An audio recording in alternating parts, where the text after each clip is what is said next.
Dans cette partie, nous allons voir comment installer Python sous Windows. Ici, nous avons un Windows 8.1, mais cela marche aussi également pour Windows 7.0, 7.1, Windows Vista et même Windows 10. Nous allons également voir comment installer un éditeur de texte, puisque nous en aurons besoin, pour pouvoir éditer du code dans un fichier. Enfin, nous allons voir comment nous servir d'un terminal, afin de pouvoir entrer des commandes Python directement dans cette petite console noire qu'on voit très souvent dans les films.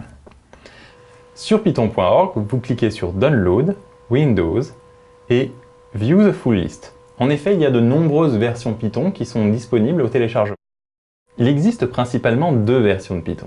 La version 2.7 qui sera dépréciée en 2020 et la version 3.x qui est la plus moderne et qui sera celle qui sera utilisée dans les années suivantes. Aussi, nous allons travailler pour cette formation avec la version 3.x, la 3.5 étant la dernière version au moment où nous faisons cette vidéo de Python 3.x. 2.7 et 3.x ne sont pas compatibles, il faut donc faire attention à la version qu'on va installer.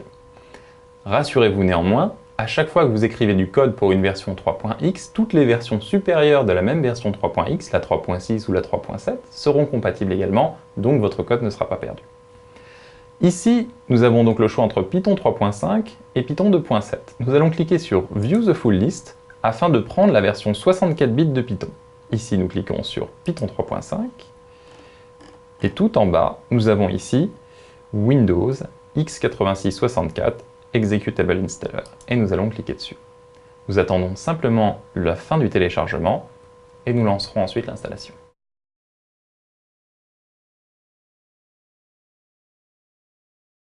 Le téléchargement est terminé, il suffit de cliquer dessus pour lancer l'installation.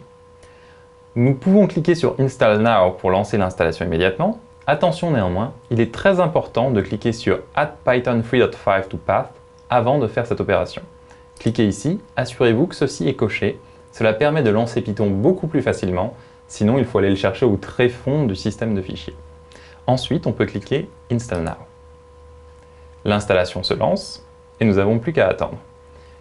Il y en a pour quelques minutes. Il est possible d'avoir plusieurs versions de Python installées en parallèle sur son ordinateur. Néanmoins, je vous recommande, si vous débutez avec Python, de n'en installer qu'une seule, cela vous facilitera la vie et vous évitera de faire des erreurs avec des bugs qui seront difficiles à corriger, car ils seront tout simplement dus au fait que vous avez plusieurs versions en parallèle et que vous en utilisez sans doute une sans vous en rendre compte. Si vous regardez le processus d'installation, vous pourrez observer les différentes parties que Python installe, qui seront toutes probablement décrites d'une manière ou d'une autre durant cette formation. L'installation est terminée. Nous pouvons fermer l'installeur. Nous allons maintenant vérifier que l'installation a bien fonctionné. Pour cela, nous allons lancer le terminal. Le terminal, c'est cette fenêtre noire dans laquelle on écrit plein de mots dans les films et qui en fait sert à envoyer des commandes directement au système. Nous allons cliquer ici, puis nous allons taper CMD pour commande et entrée, ce qui va faire apparaître le terminal. Il existe également un raccourci sous Windows. En faisant Shift et en cliquant sur le fond d'un dossier, vous pouvez voir ouvrir une fenêtre de commande ici, qui va vous ouvrir le terminal et qui en plus vous l'ouvrira exactement dans ce dossier-là.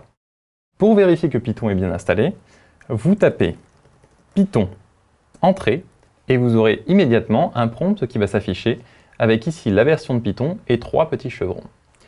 Si vous voulez sortir, vous tapez Exit, parenthèse ouvrante et parenthèse fermante et Entrée.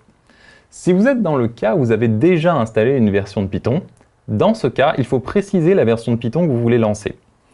Pour ce faire, vous pouvez utiliser la commande py, py. Vous appuyez sur py espace et ensuite, vous mettez un tiret et le nombre de la version de Python que vous voulez lancer. Et je vais maintenant me tourner sur l'utilisation d'un éditeur. Nous allons devoir installer un éditeur de texte afin de pouvoir éditer du code. L'éditeur de texte que nous allons recommander pour cette formation s'appelle Sublime Text. C'est un éditeur qui est payant, mais il existe une version gratuite à usage illimité, et c'est celle que nous allons utiliser, car il a le même comportement sous Linux, Windows et Macintosh, ce qui va nous rendre la formation beaucoup plus facile.